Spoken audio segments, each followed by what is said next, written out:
Genesis 2. Heaven and earth were finished, down to the last detail. By the seventh day, God had finished his work. On the seventh day, he rested from all his work.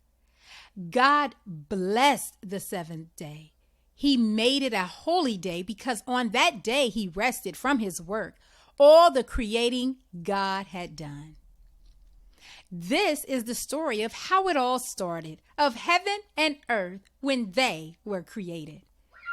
At the time, God made earth and heaven before any grasses or shrubs had sprouted from the ground.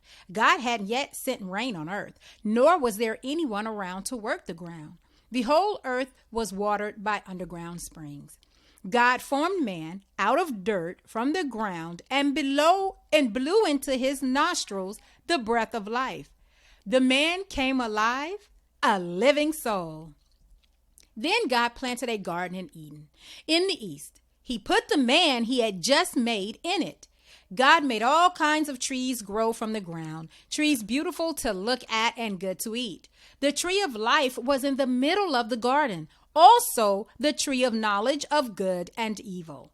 A river flows out of Eden to water the garden, and from there divides into 4 rivers. The first is named Pishon.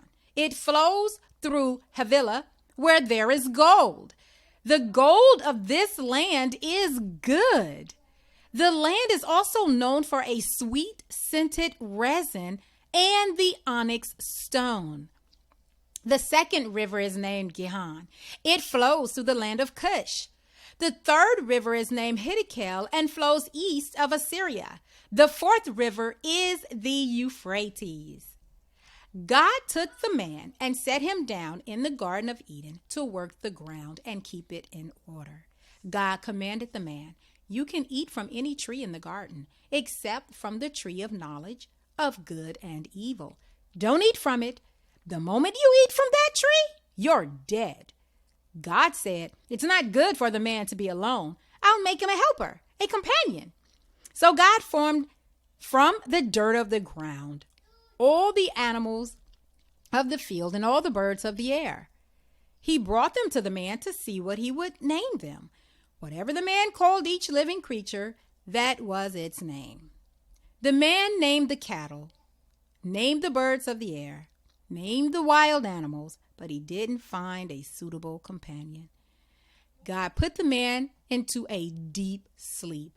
As he slept, he removed one of his ribs and replaced it with flesh. God then used the rib that he had taken from the man to make woman and presented her to man. The man said, "Finally, bone of my bone, flesh of my flesh. Name her woman, for she was made from man." Therefore, a man leaves his father and mother and embraces his wife. They become one flesh. The two of them, the man and his wife, were naked, but they felt no shame.